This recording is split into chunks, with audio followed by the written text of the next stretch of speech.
The story starts kind of sad, with the news about a boy who was trapped in a warehouse for 12 years. The police are there with a guy who kidnapped the kid when he was 6 years old and never showed up again. The man is led away through the crowd while everyone is asking about the crime. Then, one of the warehouse doors is broken down, and inside they find a guy standing there with a book in his hand, surrounded by books.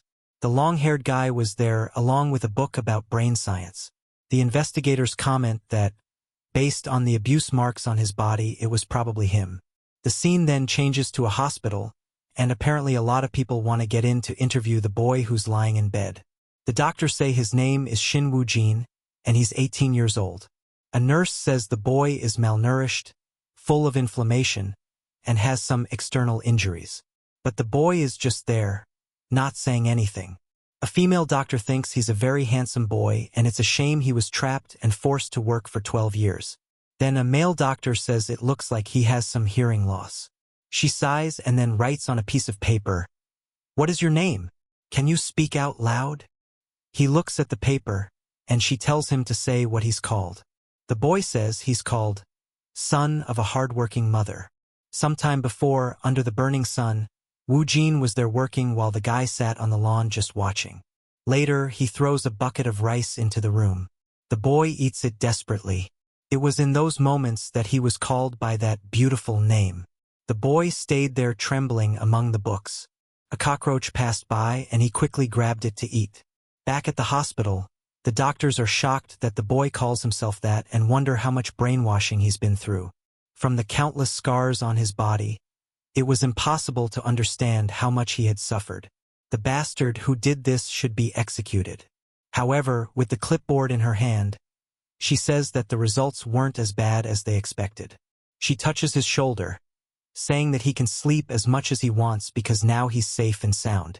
Then she says she'll be right back, and the doctor tells her to be careful with the people outside. As she closes the door, she sees the police blocking a bunch of curious reporters, all wanting to know the patient's name, who his family is, and what his condition is.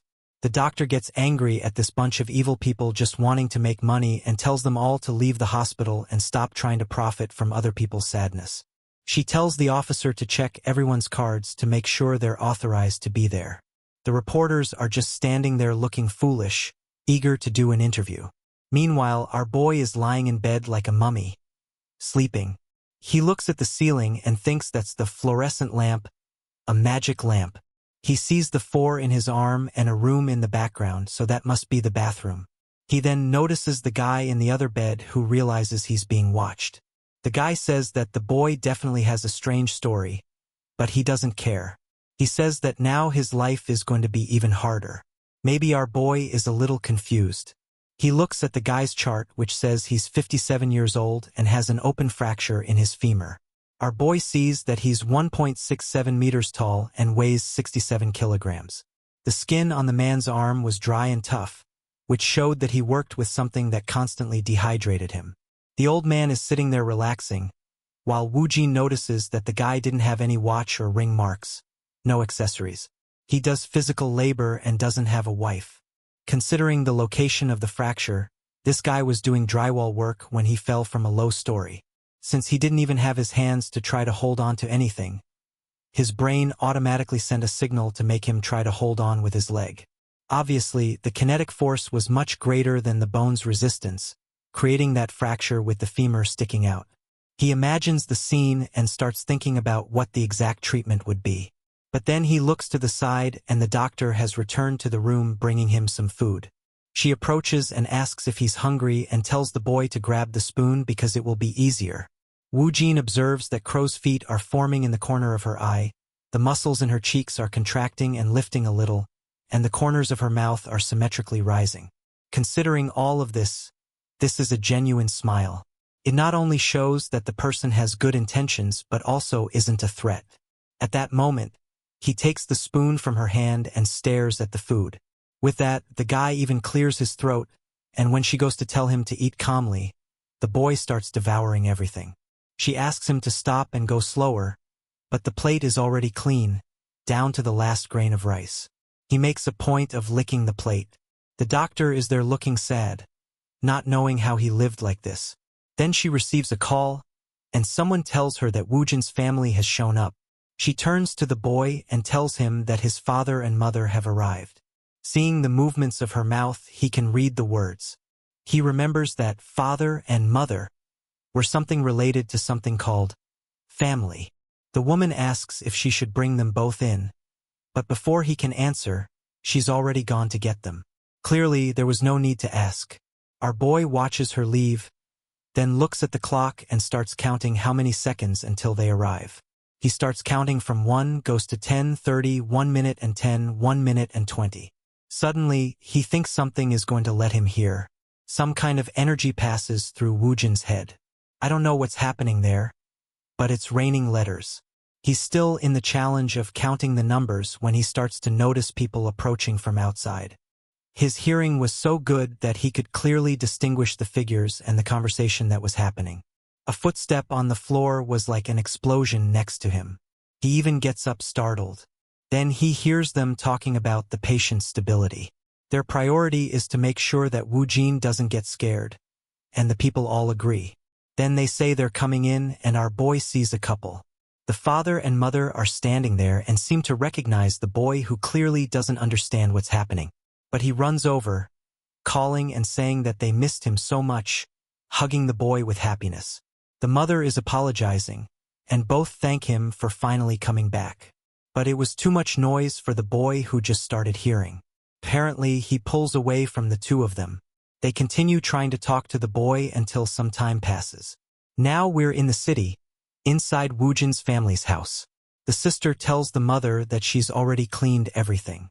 She remembers that he was a kind of genius and wonders how strange it will be for him to come back like this. She only has a few memories of when he was little, but remembers that he was strange. She's impressed that he's alive after 12 years of working in that place. She's sure that if she went through that, she wouldn't be normal either. Remembering the hospital, she was relieved to know that he hadn't lost his hearing.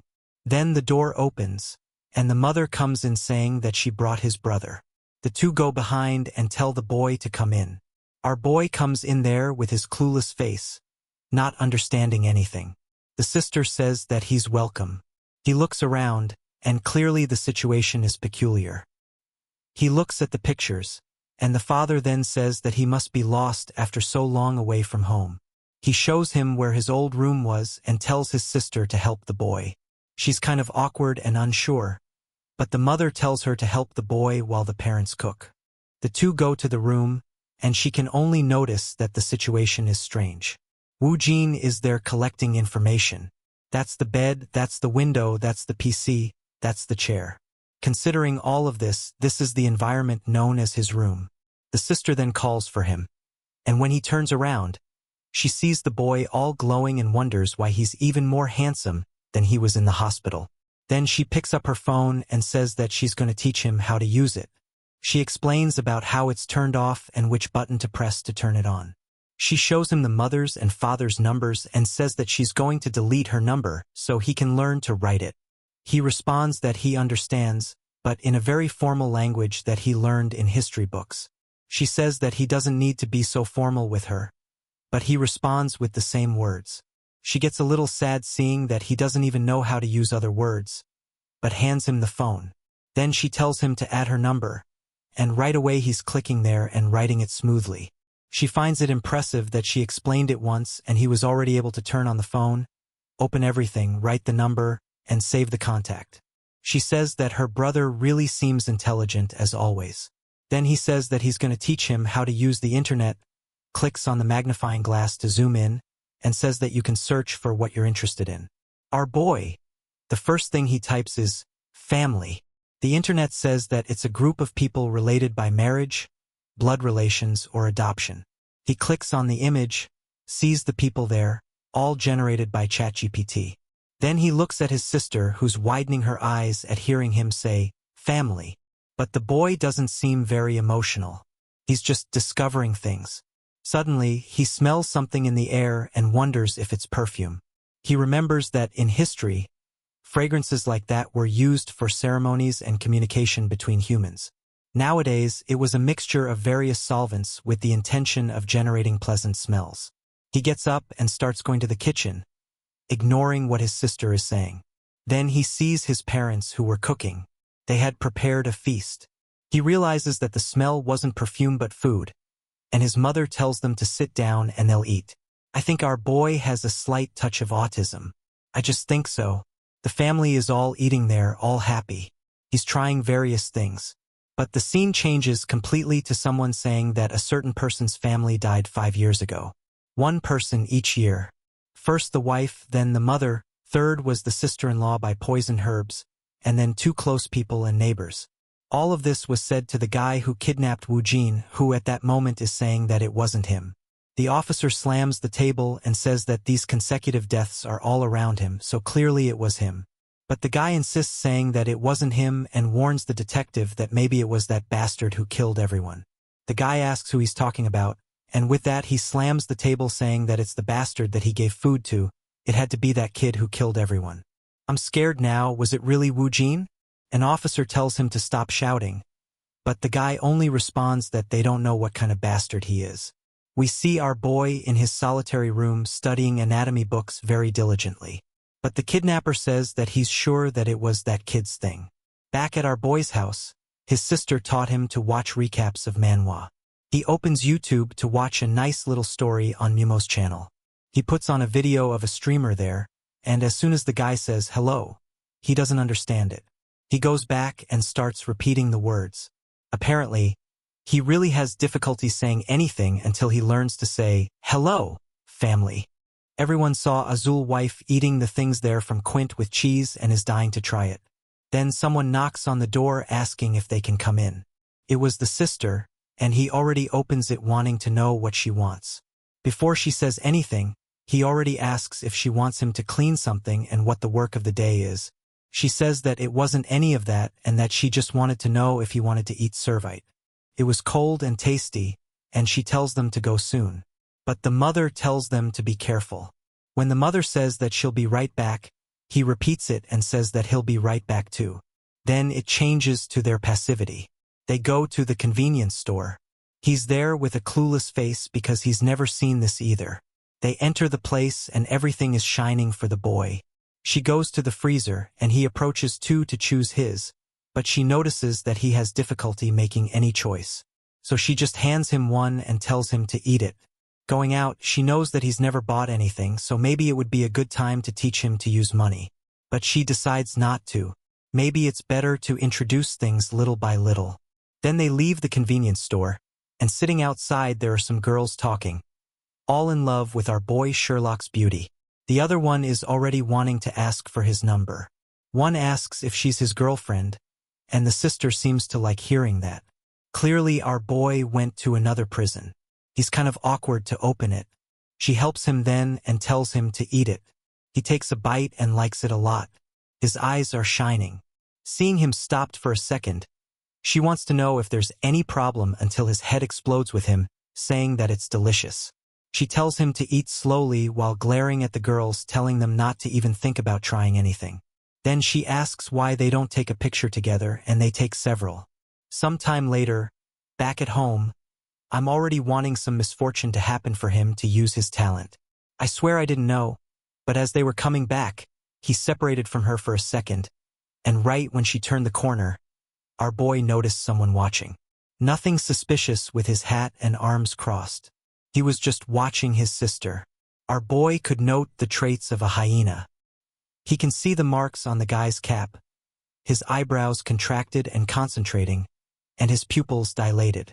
When they were arriving, this guy also passed by them, and the family didn't recognize him, which means that he's a stranger. By the way he was walking, you can also tell that he wasn't from this neighborhood. Then the guy seems to notice that he's being watched and walks away. But it was already done. Our boy already saw that his shoulder pads and his back are sweating. Besides that, the pants in the back were more wrinkled than normal. There was a pedal mark under his shoe, but since they were small, it means that he was on a motorcycle. Our boy starts to analyze various information that the guy is at least 40 years old. Okay, here's the translation of the text into English, US, with some adjustments for clarity and flow, keeping in mind it's for a YouTube video. He lives alone, is left-handed, and all of a sudden he calls for Boma. She asks why he's just standing there like a crazy person. She glances to the side, wondering if something's wrong, but he just tells her to go inside. At first, she's confused, steps closer, and asks if something is wrong, but he just tells her to go inside again. She refuses, saying it's too late. They were supposed to go in together, no option. He's dragged away. The kidnapper got lucky. He was this close to dying, I think. I'm just guessing. Night falls, and our little genius with his quirks is standing in front of the window. A voice in his head is saying it will protect the family, that it's best he stays out of it. But he says they're his family. The voice says it called the police, saying he's an idiot, that's not how you protect family. Odin replies that he can't let a monster like that appear because it wouldn't adapt to the world. The voice says it did everything necessary for him to survive, that if it weren't for its existence, he would have died a long time ago. Jean still insists he would have survived alone, that it shouldn't even exist in this world. The voice responds that if it's a monster, it doesn't even want to know what he is. With a twisted smile, it asks if he thinks he's better than it. Odin replies that he's the owner of the body, while it's just one of the personalities he created. This kid clearly has some serious mental challenges. And worse, the voice replies that he's crazy, that it's the owner of the body. This calm personality is just taking control for now. This other version of him feeds on problems and anxiety. Every time he goes into a spiral of those feelings, it inevitably consumes him. But he can pull it from his subconscious and use its knowledge. It's like a sharpened beast that can be used. So he says it can appear. The kid has a secret assassin system. Outside, it's raining. He smiles like a maniac, opens the door, and calmly goes down the stairs. He starts walking down the street while a suspicious guy is standing there with an umbrella. As he passes the guy, he turns to the side, and our guy stands there, feeling the raindrops, saying it's a gift. He looks at the guy and says he really came prepared for a day like this.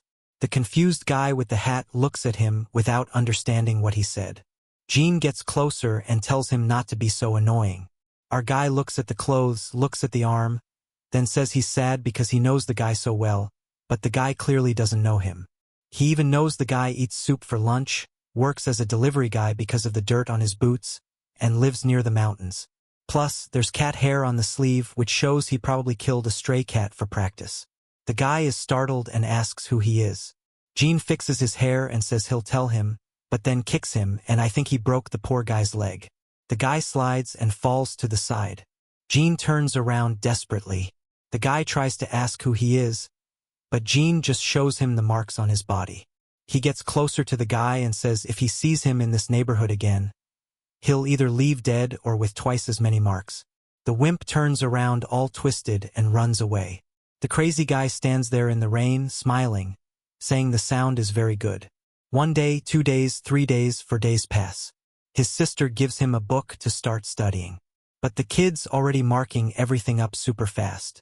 She says he has to read it first and then answer, but he explains that he's already read it all. She thinks he's gone crazy and decides she'll explain how it works. She's going to explain how to check if the answers are right because she believes he made mistakes. But she sees that everything is right, and she's a bit thrown off, wondering if he really answered everything. She grabs another book and tells him to try this one too. According to him, he's already marked everything. She takes it from his hand and says the kid is a genius. But he says he doesn't want to be a genius, just a normal person. He knows it's very difficult to be this so-called normal person, but that's who he wants to be. She starts imagining all the situations he went through in that place. She looks at him with tears in her eyes and says she's sure he went through a lot.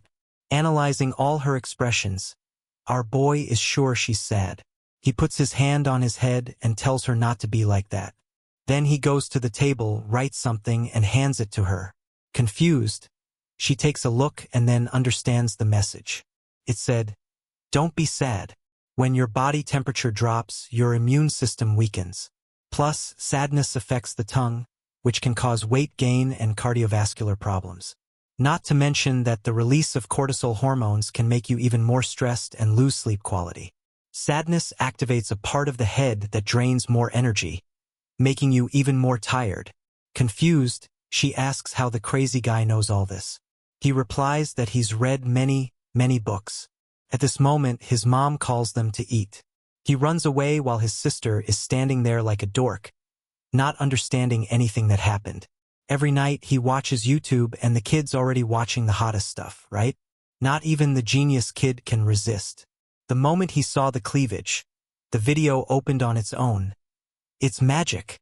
The girl was there trying things, having various reactions while he was just looking here and there. He even opened her channel and saw that she had many, many videos. He saw her cooking and started observing her movements. I'm starting to think this kid is getting crazy about her in an unhealthy way. Somehow, he seemed to notice that she was similar to it and wondered if he acted like that, would he also be seen as a normal person? In a conversation with his parents, they asked him what he wanted to be when he grew up. The mom said to give the kid time, that if he was healthy and happy, that was enough. Our guy replies that he wants to be a normal person, like a regular guy who works in a regular office and does a regular job. It's clearly obvious what he wants to be. The next day, he went to a police station, saying that a normal person who has normal actions would report suspicious actions because that's normal to do. Inside the interrogation room, the guy tells him to tell the truth, saying it's all caught on camera. So it was clearly him. The guy with the blue hair says it wasn't him, that he doesn't even have a cap like that. But the tired investigator says everyone saw him, so he should stop lying. The guy was saying it was impossible for them to have seen him there when he wasn't even there. Right at that moment, Ben enters, our guy from the rooftop, for Detective Quare-1, who seems to know him. I think he was one of the guys who saved him that day. You can clearly see it in the image that follows, showing him being saved and taken to the ambulance. The guy threw him in the car and told him he could relax because the kid doesn't know how to do anything. He takes responsibility for putting the seatbelt on him. I just thought pushing him was unnecessary. Made a FC on the boy. The detective says he seems healthy, and our kid thanks him, saying it's all thanks to him. Then the guy tells them to take this prisoner to the cell because they're going to finish the investigation. But while being taken away, Liren keeps saying it wasn't him. Then Ben asks the detective if in this type of situation, this is the right way to deal with the culprit. The guy is a bit confused. Our guy asks if really all the culprits, when they're caught, deny things. Then Taum says that's exactly how it is. Everyone denies it at first. But he wants to know what the kid is doing there. Our guy says he has something to show him. The guy seems interested but says it's better if they talk outside. But our guy then grabs the girl's YouTube channel, clicks on it, and tells the guy to take a look at this mukbang. Taum asks what it is, and our guy explains that this woman is in the same situation he was. Her eyes moved up and to the right while she was lying. Plus, she touched her lip, which showed a sign of anxiety and nervousness. Before eating, she took a bite of her lip, which showed that she wasn't happy with the situation. But at the same time, she was saying the food was delicious. Putting together the eye movement and these actions, he knows she's lying since the actions and words don't match. Not to mention that both shoulders are retracted, which only happens when someone is in an insecure or attacked situation. She's defending herself, which at this moment didn't make sense. She also covers her mouth all the time when she's going to think of something, which shows that she wants to hide a truth. This is a common act that anyone does voluntarily or involuntarily. Touching the necklace is also an act of psychological relief or to seek a little stability. The detective is there all confused, not understanding what the kid is talking about. Our guy tells him to take a look, that she's asking for help. She makes an S with a finger, then leaves a hair tie that was an O, and lastly writes the last S with noodles. Considering all the micro-inspections, these actions that wouldn't make sense separately, he's sure that she's being held captive. The detective doesn't believe it, says he's exaggerating in saying that she's trapped somewhere. But Jean says that this person is getting more and more courageous since she started with finger movements and is now putting noodles to make the letter. Our guy ignores that the detective doesn't want to agree and just says that she's close to 20 years old and grew up in a poor place or probably didn't have a family.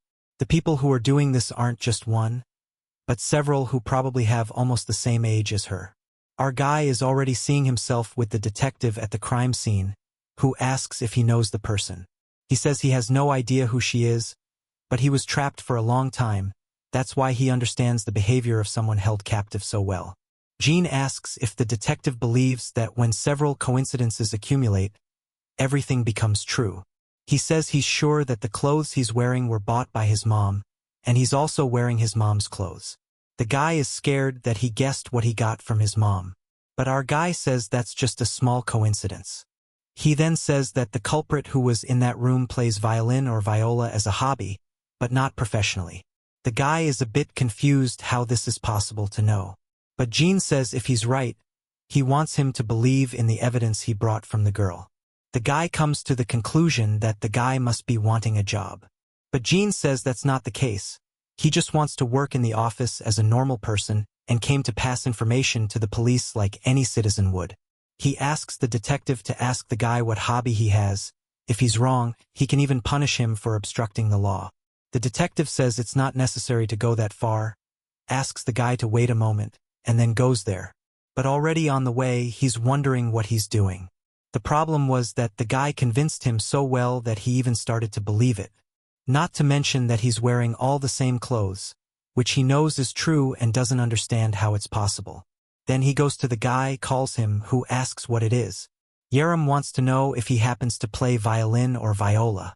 The guy says yes, but it's just a hobby, it's nothing professional, and already says he's scared that they're investigating him so much, they even went to his house. But the detective is more scared that Yearns really guessed. Apparently, the child had some kind of ability. The moment our guy entered, he heard the whole conversation. As soon as he faced the guy, he saw some marks on the cheek. It could be from a helmet, a turtleneck, a violin, hair, a mask. The cuts on the hand were also things that could be from any stringed instrument, someone who works with jewelry, also violin, some fisherman. Accumulating all the information, the only activity that fit with all of them was someone who played violin. Then the detective goes back to the room and asks where the kid went. The guy replies that he has no idea. And as he approaches the table, the detective saw something noted. It was a message from our guy saying that now he already got 2 coincidences, so maybe they should go for the third. The girl in those videos was desperate, and our guy leaves his number, no option. He calls for a MIG and tells him to look for the girl's channel. Meanwhile, our guy is entering the bus calmly. His mom had already made a card for him. He enters calmly, sits by the window, and keeps remembering the conversation he had with his dad that day. The uncle was there too and asked what our guy wanted to work with, which you already know. He replied that he wanted to work in a common company like the uncle's, even though he said that his dad knew that the uncle's company was nothing common. But Woo-jin asked if he could see the place to know how it works, and the uncle said yes, just pass by there. With a look at the map, he considers the speed of the bus, the stops, and the traffic to know that it would take 32 minutes to arrive. Time passes, he's in front of the company, and the uncle says he's already coming down. This is the Shin Woo building, which is a gigantic exchange company. Our guy is not scared with the size. He takes a look, seeing all the workers who are around there, just like he always wanted. They were all common people, the ordinary life with which he dreamed.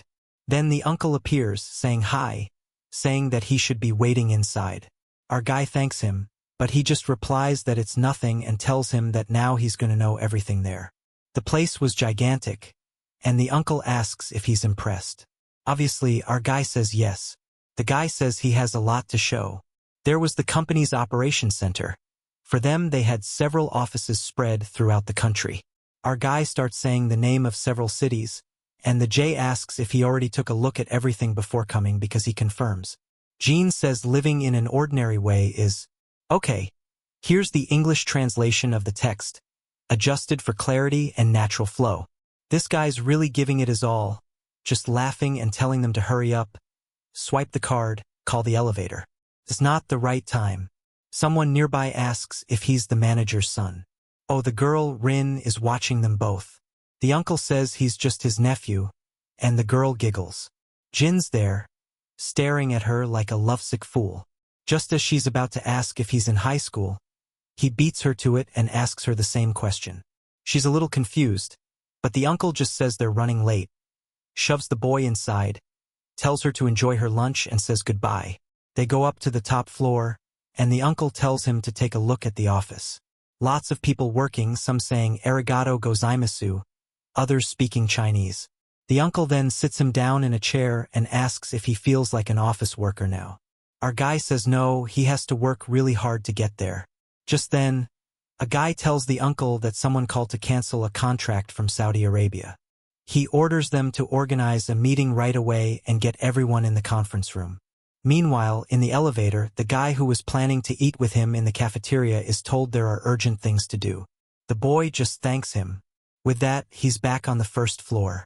Just as he's leaving, he runs into the girl, who looks up and smiles, saying they meet again.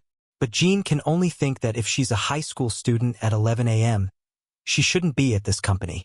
Maybe she's the manager's daughter, because she doesn't seem intimidated dealing with adults. Plus, her expression is so relaxed, she doesn't seem like a high school girl. Suddenly, she steps in front of him and asks if he got what he came for from his uncle. But Jean only notices that her steps are confident. She blocked his path without a care. She must be related to a high-ranking executive. He says he took care of what he came to do, says goodbye, and walks past her. But Rin doesn't like that answer. She goes after him, asking why he isn't in class at 11 a.m. Our guy just turns around and says he doesn't go to school, and she tries to stop him again. Now comes the bombshell. He tells her he gains nothing from talking to her and prefers not to waste his time there. But the truth is, he's denying the value of her existence because that's the easiest way for people to reveal who they are. She then stares at him and asks what he thinks of her being the CEO's daughter. Bingo! Jean got what he wanted. He knows that socially that's supposed to be impressive. So he decides to open his mouth a little and dilate his pupils. She, all confident, asks if that changes how he sees her. She's kind of walking around him, looking at his shoes, his shirt. He only notices that from the moment she revealed her identity, she started examining him as if she believed she was someone superior, who has no idea how good Jean is being. From her calm smile, he realizes that now, she's feeling even more confident and has controlled her emotions. She questions if he's in school, and the moment he says no, the girl invites him to hang out because she's bored. But he saw the set of her dilated pupils looking up, the corner of her eye dropping slightly, and just a lift of her mouth like a pitying smile. He knew that was an expression of greed, and she was seeing him as a toy at that moment.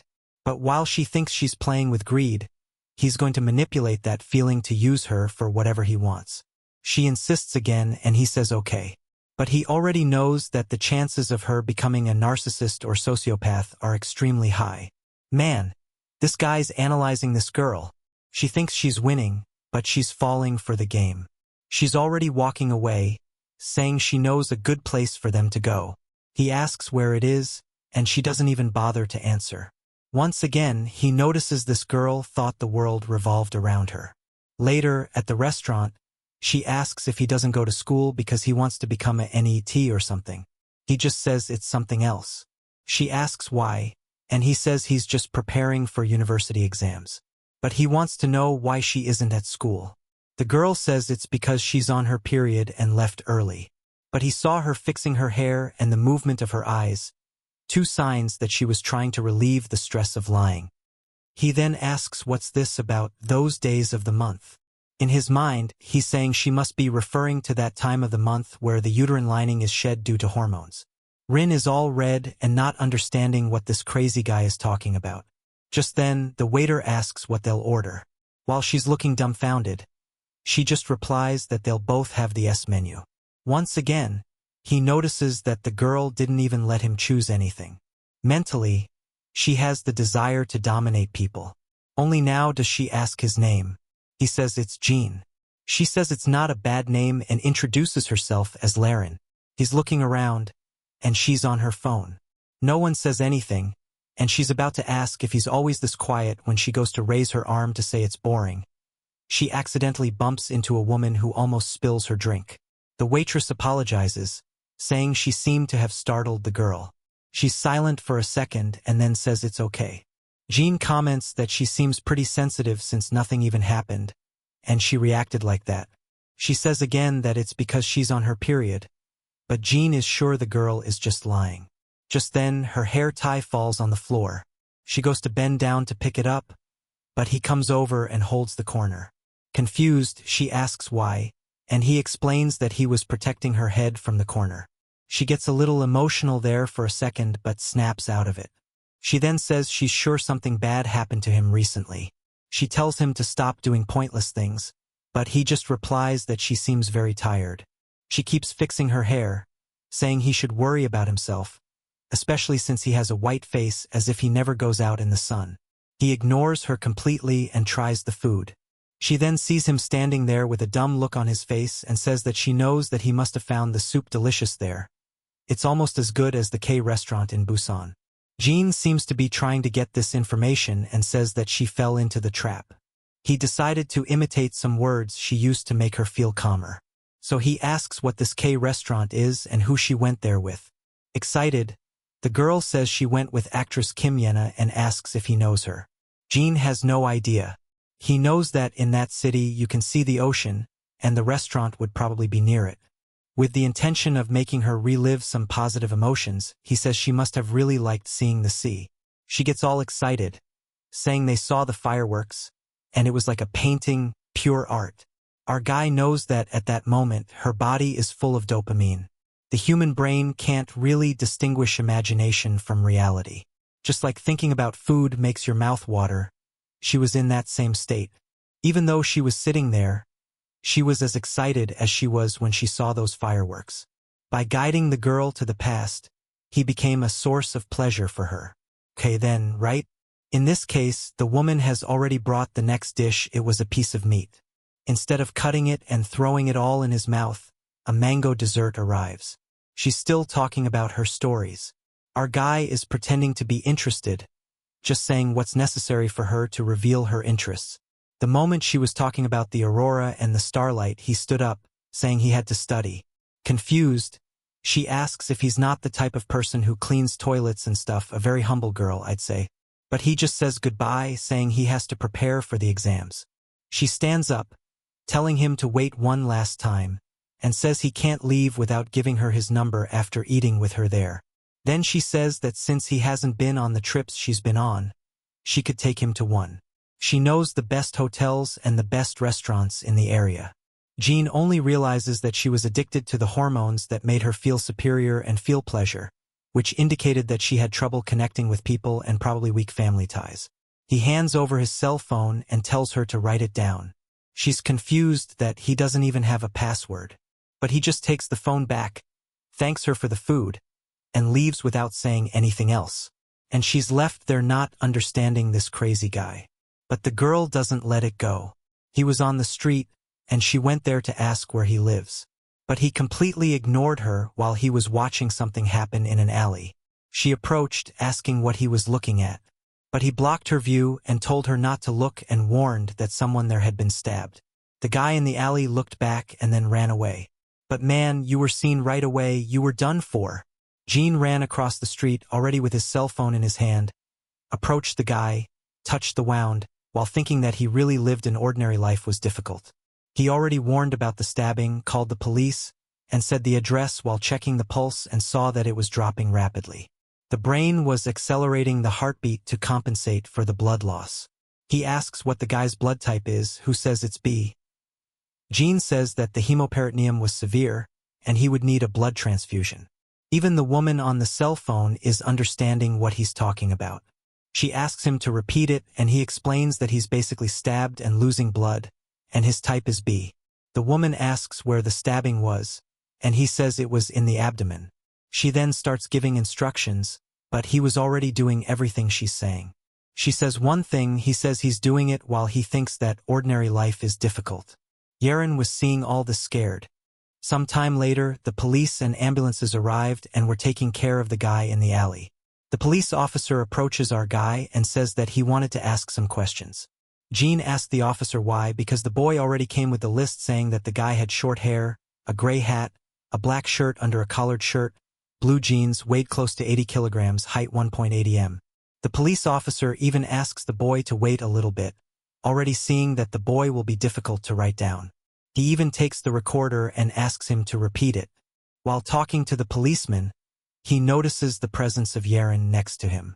He knows that this is the first situation that she must have experienced of this type. However, this condition in which she finds herself is perfect for him. just like a child who is learning to walk.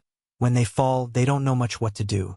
The comfort of the parents at this moment creates an emotional bond, and at this moment he can be that person, and no one will be able to replace him. He then goes to her, asks if she's surprised, but says that everything is okay, knowing that now he will create a strong memory and she won't be able to forget him. Our guy puts his hand on her shoulder and says that everything went well because the victim wasn't even that hurt, so she doesn't have to worry. The culprit didn't see their faces and will probably be arrested soon since there are numerous cameras. Finally, she became a girl of few words and says that she understood. A little later, in Cristiano Ronaldo's mansion, in the gigantic house, she was taking a bath, unable to forget our guy saving the guy and telling her not to look. The girl gives a little smile. Man, I know you're fooling her who thinks she's fooling you, but I still think this woman is dangerous. She sits in front of the mirror and already looks at her cell phone thinking that she didn't ask about that. In our guy's room, he was as always watching a food video when suddenly a message arrived from Rin asking if he got home safely. He just replies that yes, he's very well and then says that he's going to sleep and says good night. He goes back to watching his video. However, here comes another message from her saying that it's too early for him to sleep. He completely ignores her and goes to watch the video. The next day in the morning there is breakfast with the family and the father goes to work. While in the room our boy was solving all the questions without much difficulty. Now he always leaves the cell phone next to him because he discovered that this is a rule for you to be able to be a normal person. However, Rin is sending messages and he knows that ignoring messages is also something normal, so he doesn't even care looking at the birds. He continues saying that all he wants is a quiet and common life. However, for him to live this quiet life was more difficult than he imagined. Right there, he receives a call from a suspicious number. When answering, the guy introduces himself saying that he is from a firm and offering some loans. It was one of those scam calls and he just says then to send 10 billion to his account, that he wants that from the loan clearly right. The guy hung up right away. He receives another call, but this time it's from the police. He thinks he won something again, but it's not. It's just the guy calling him to talk there about the incident in the alley. He closes the door of the room, puts on his clothes and leaves. When this happens, I already know that this boy is going to do evil in the world. However, he opens it again like crazy, says that he'll be back soon while thinking that now it won't be like the last time that took 12 years because now he has a family waiting for him at home. The weather in the city got ugly and it was raining. At the police station, a guy is locked in a cell and someone says that they can't know if it's right because he was wearing a hat. The guy says just to look at the stature, this type of thing, and judge by that. However, Jean wants to hear what he's talking about. As soon as the guy touches the button, the voice starts to come out. Okay. Here's the translation of the provided text into US English, with some adjustments for clarity and natural flow. The man asked why he would do something like that, saying the police were only hurting innocent people. He repeated that it wasn't him. Jim observed everything he said, every expression, every denial. He was close by, watching as the man claimed he had numerous cuts on his hand because he was a terrible cook and things like that. The investigator observed our guy, then asked what he thought after hearing all this. Jan simply said that the guy was lying at that moment. The man wanted to know if he was sure it was him, and our guy said yes, while the man kept saying he was just taking a walk around the neighborhood. Then Jan said that the guy was constantly touching his nose because his body was releasing catecholamines. This is a neurotransmitter released when you're lying. It raises blood pressure and causes irritation in the nose and eyes. Bringing his hand to his mouth, touching near his teeth, was also an action of someone trying to take back the lies in the moment of stress. People can also fight, freeze, or play dead. He chose to freeze, wrapping his legs around each other to try not to show impatience. Of course, the stress could also be caused by being accused of something he didn't do, but combining all the signals, he seemed more like a guilty person afraid of his identity being revealed. Then he asked what the man's educational background was, and he replied that he had a master's degree. Our guy knows that the higher a person's education, the more they value logical evidence. If he is guilty, he'll prioritize people who saw him, DNA, and things like that. He asked if the man had revealed that there was an eyewitness, and the man said not yet, since the kid only saw him from a distance. Jan then said that if he just says there is one, he'll confess the truth. He's sure this guy is guilty and wants to leave. Hearing this, the man just said okay, then told him to take care. He asked if he wanted him to take him to the door, but our guy said he was fine. Upon entering the room again, he heard the man saying that there was no evidence. No one saw his face, so it was a false accusation. At that moment, he opened the door and said that there was an eyewitness who saw his face at the scene. The man was startled, put his hand to his face, and said he did it impulsively. Outside, our guy looked up, wondering what it must taste like to eat at the police station. He definitely had to try it because it must be different. He took out his cell phone, and Erin was bombarding him with questions as always. He just let her know that the culprit had been caught so she could relax. Meanwhile, in the classroom, her friends were all around her, saying her bag was amazing and wanting to know how much it cost. She said she understood, but wanted to know why he had only sent a message now. Our guy just told her to get home safe and said goodbye. She was starting to get angry, but he said that ignoring people's messages is common. She insisted, wanting to know what he was doing.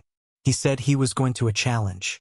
She was confused, and he replied that if she came along, it might increase his chances of winning. The scene changed to a restaurant where the guy was putting down a plate of spicy food. He warned the guy that he had to finish it in 20 minutes. If he failed or threw up, he would have to pay $20,000. Our guy got ready, knowing very well that he had to be careful with a hormone called leptin. When he started eating, the fat cells would release this hormone, which signals satiety to the brain. However, if he could eat everything before that signal reached his head, it would be very easy. The guy asked if he was ready. He stretched out his chopsticks and said yes. The moment the guy clicked the timer, he dove into the noodles and pulled everything up, already creating a tornado in the place. He grabbed a huge piece of meat, shoved it in, and kept pulling up noodles. He lifted the plate, drank the broth, threw the plate up, burped, and finished. The timer still had 12 minutes left, and the guy said he really did it. However, Erin wanted to know if he wanted to become some kind of competitive eating YouTuber. He said no, because being a YouTuber isn't for normal people. Our guy was being direct. She commented that with this, he isn't normal either. Outside, she questioned if he really wanted dessert because our guy said he read that it's a rule to have dessert when you're with a woman. She replied that he really is weird. A while later, they were eating dessert. He was starting to use YouTuber slang, and she told him he had to stop watching that stuff. Later that afternoon, the guy opened the car, so she told him once again to stop watching so much YouTube because it wasn't normal. She told him to get in the car, that she would give him a ride, but it was clear that he refused, since she looked out the window and saw him walking while she was thinking that he was strange and peculiar. Back home, he was watching YouTube when he received another call. He imagined it would be Erin again, and when he answered, they asked if he was Boudin. He confirmed, asked who it was, and this time it was Detective Kairam who talked to him about that channel he had pointed out that time. It wasn't just one person working on it, but 10 others. It seemed that the girl had run away from home several times, and the people who kidnapped her knew this and took advantage because no one would miss her. This was something our guy already imagined, but the detective congratulated him and asked how he knew all that. Our guy only wanted to know if she was back home safe, and Kairam said yes, she's fine. He was sure she was safe and now wanted to pay for dinner for our guy. This would apparently be part of a plan by our Jean, who said that the opportunity he wanted had been created. Besides that, he wanted to eat meat instead of common stuff. The guy said okay then and gave him the address. Apparently, the guy's opportunity was to create chances to eat for free, and he then said that he wanted to eat extra meat number 9. The detective didn't even know what that was, but said okay, he would buy something nice. He asked about the day, and our guy guaranteed that he would keep his schedule clear. 2 days passed, and there he was, leaving the station, drooling. Finally, the day to eat the special meat had arrived. Then, a couple behind him called out to the guy. The woman commented that he seemed to have a face that carried a lot of fortune and luck, which is why they couldn't let him pass by like that. Jan was a bit confused by this luck thing, but she insisted, saying that he was a student, his energy was so bright. Seeing that they were students, he asked what they were learning. The crazy people replied that they were learning the principle of all things. Confused, he questioned if it was a type of science like physics. She said it was something like the mountains are mountains and the water is water. People don't see how things are naturally. They start giving meanings.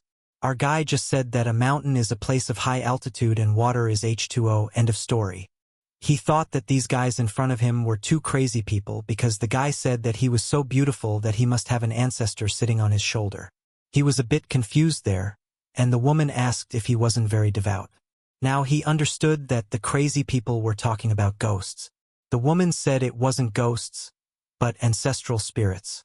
However, he already showed a photo of the eye and explained the process of acquiring information through the retina and cerebral recognition, several things that made the two fools scared, wanting to know if they had gone through some revolution or mutation, if they really could see the energy and the wave of things. The man already told the woman that they had found someone crazier than them. It was better to get out of there.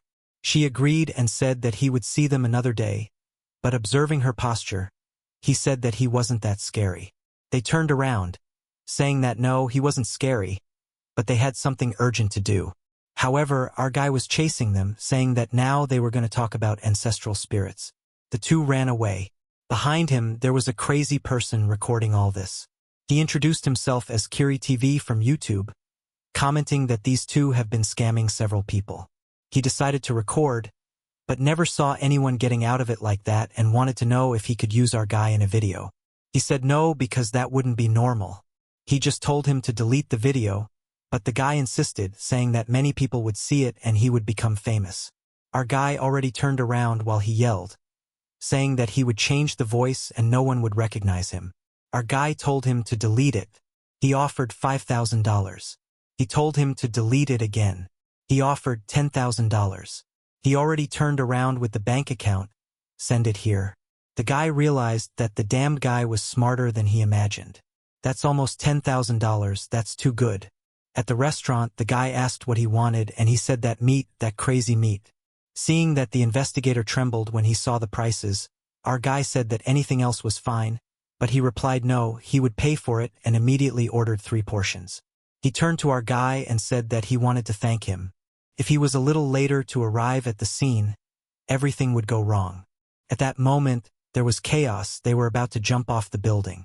Our guy commented that it was good to know that everything went well. Then, the investigator asked how he was, and our guy said that he was trying to live a normal life. The investigator thought that it didn't make any sense. He has been seeing how the guy has been acting all these days and is sure that the guy must be studying to become someone related to solving crimes because of the trauma of the incident. The legendary meat arrived, and both of them were shining in the eye. Touched the grill and the boy was already drooling. As soon as he tried it, the guy turned into a stone with flavor. The confused officer tried it and was impressed. It really is much more expensive, but it's worth the value. They continued to have dinner until the night was over. Our guy has been studying and living peacefully with his family, focusing on the goal of living a normal life. It's winter now, and the day of the school exam has arrived.